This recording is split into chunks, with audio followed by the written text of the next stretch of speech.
Assalamualaikum warahmatullahi wabarakatuh.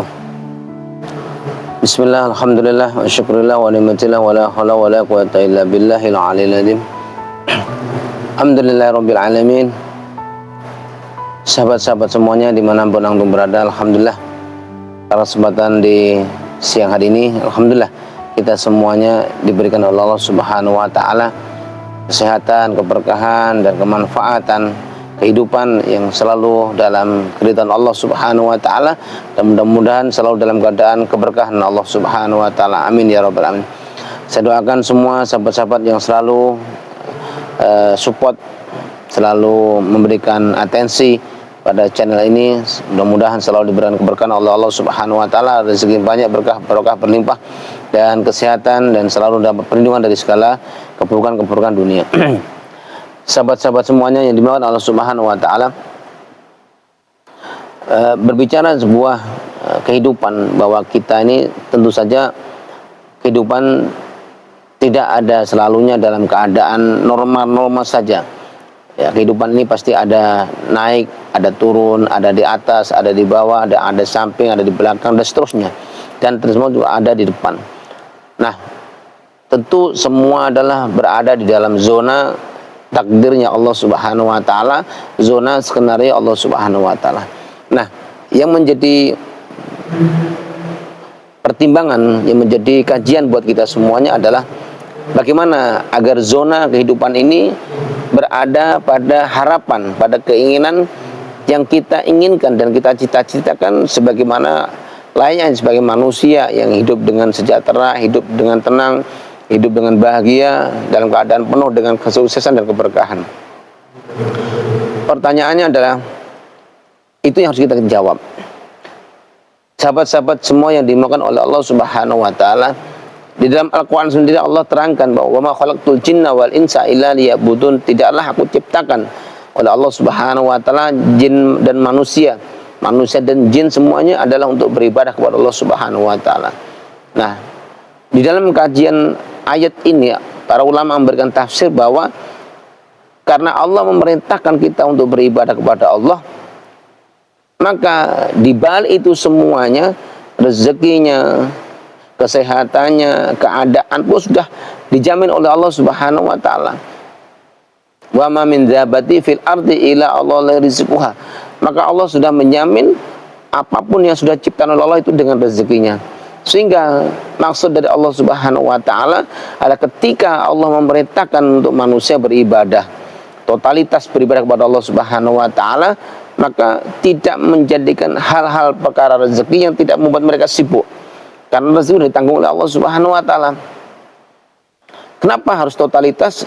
Allah Subhanahu wa taala berfirman, ya ayyuhalladzina amanu taqullaha haqqa tuqatih wa la tamutunna illa wa antum muslimun. Wahai orang-orang yang beriman, bertakwalah kepada Allah haqqa tuqatih, dengan sebenar-benarnya takwa. Wa la tamutunna, dan jangan sekali-kali mati illa wa antum muslimun, kecuali dalam keadaan membawa agama Islam, membawa iman. Nah, ini berarti bahwa Allah memerintahkan kepada kita, ya, bahwa kita disuruh untuk bertakwa dengan totalitas semampunya. Artinya totalitas itu adalah takwa secara lahiriah, jawariyah kita, iya, batiniyah adalah takwa hati juga, iya. Sehingga targetnya adalah wala tamutuna illa wa antum muslimun.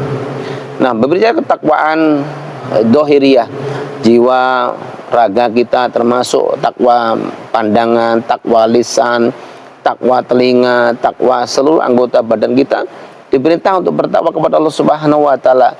Tapi yang lebih afdal adalah selain takwanya anggota zariyah kita, jawariyah kita, adalah takwa qulub, taqwatul qulub, takwa hati kita. Takwa hati kita inilah terkait dengan hati.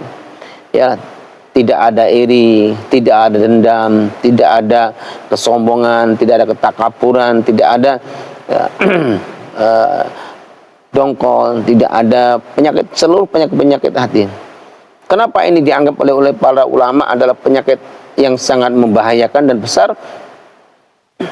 Tentu saja karena kalau hatinya buruk, maka seluruh anggota tubuhnya adalah buruk, kelakuannya pun buruk. Tapi kalau hatinya dia baik, hatinya dia benar, hatinya dia ikhlas, maka seluruh anggota tubuhnya, maka kehidupannya akan baik. Kenapa? Hati itu ibarat handphone adalah chipnya. Kalau chipnya dia adalah bersih, chipnya adalah bagus, sempurna, maka seluruh akan memberikan pengaruh kepada keadaan anggota badannya kita. Sahabat-sahabatnya dimakan oleh Allah Subhanahu wa taala. Nah, sehingga apa? Bagaimana dan kita menyikapi keadaan-keadaan ini? Jangan kotori hati. Jangan terbawa lingkungan keadaan ini terbawa ke dalam hati. Ketika kita tidak suka dengan sesuatu, jangan dibawa ke hati. Tidak cocok dengan pikiran kita, jangan dibawa ke hati. Ketika tidak sesuai dengan harapan kita, jangan dibawa ke hati. Itu pentingnya, sehingga apa? Hati kita tidak kotor.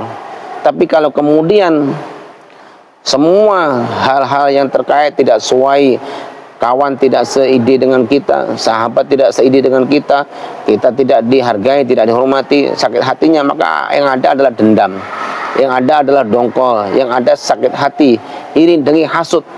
Sudah hasut, ya sudah, maka hati kita akan terbawa dalam kehasutan dan akan terbawa dalam dosa yang besar. Mari kan sahabat-sahabat yang dimuliakan Allah Subhanahu wa taala, ingat para ulama-ulama ahli ma'rifat, ulama-ulama yang memang khususnya lebih mengutamakan masalah hati, sehingga menjaga betul hati jangan sampai terkotori. Kenapa demikian? Karena tempat ma'rifatnya kita kepada Allah Subhanahu wa taala adalah di hati. Nah, sehingga para ulama menjaga betul hati, jangan sampai ada dendam, jangan sampai ada hasud, jangan sampai menjelek-jelekkan orang lain, jangan sampai menghina orang lain. Karena apa? Ya, menjelekkan orang lain, menghina orang lain, atau menghina siapapun, atau bahkan hewan dan sebagainya, maka itu sama dengan menghina Allah Subhanahu wa taala atau menjelekkan Allah Subhanahu wa taala. Nah, berbicara penghinaan atau merendahkan itu adalah satu perbuatan yang tidak terpuji. Nah, oleh karena itu, ya, terlepas apapun keadaan kita, maka sebaiknya kita adalah menjaga diri kita, ya, karena semua itu adalah sudah ada takdirnya, ada skenario-nya. Kita mau paksa manusia untuk ikut kita, tidak akan mungkin. Kita paksa manusia agar dia sayang sama kita, tidak mungkin. Kita paksa manusia agar dia tunduk sama kita, juga tidak mungkin. Karena manusia punya keinginan dan privasi lain-lain. Tentu saja, bagaimana untuk menjadikan orang lain tunduk atau memberikan apresiasi kepada kita? Jawabannya adalah, sudahkah kita termasuk orang-orang yang selalu berbuat baik? Sudahkah kita termasuk lisan kita yang santun? Sudahkah kita selalu perhatian sama orang lain? Sudahkah kita termasuk memberikan orang-orang yang selalu menyenangkan dan menenangkan hati orang lain? Tapi kalau kita termasuk adalah orang-orang sebaliknya itu tadi semuanya, maka jangan berharap bahwa kita termasuk orang-orang yang disayangi dan disukai oleh sama manusia kita. Oleh karena itu, sahabat-sahabat yang dimuliakan Allah Subhanahu wa taala, berbicara kolbun, bicara hati adalah satu perkara yang sangat indah, perkara yang sangat perlu harus kita review kembali dalam kehidupan kita. Kenapa demikian?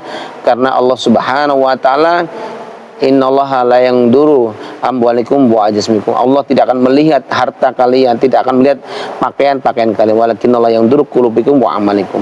Allah Subhanahu wa taala melihat hati dan amal kita. Ulama mengatakan niat-niat kita. Nah, karena kehidupan kita, lisan kita, mulut kita, ini cermin daripada hati kita. Itu aja sudah selesai. Maka belajar kita selalu membenahi diri, mengembangkan diri, dan selalu berbuat baik yang terbaik, dan kita menjadikan hamba-hamba yang termasuk ikhlas pada Allah Subhanahu wa taala. Ingat, kata kuncinya adalah inna akramakum indallahi atqakum. Orang-orang yang mulia di sisi Allah Subhanahu wa taala adalah orang-orang yang bertakwa. Orang-orang yang bertakwa adalah orang-orang yang takwa anggota badannya, jawariyahnya, dan orang-orang yang takwa hatinya. Orang-orang yang ikhlas pada Allah Subhanahu wa taala. Mudah-mudahan bermanfaat untuk kita semuanya sebagai bagian daripada tausiah siang hari untuk diri kita dan siapapun yang mau mendengarkan. Mudah-mudahan bermanfaat dan mudah-mudahan mendapatkan ridha Allah Subhanahu wa taala. Wallahu muwaffiq ila aqwamit thoriq. Alafu minkum. Assalamualaikum warahmatullahi wabarakatuh.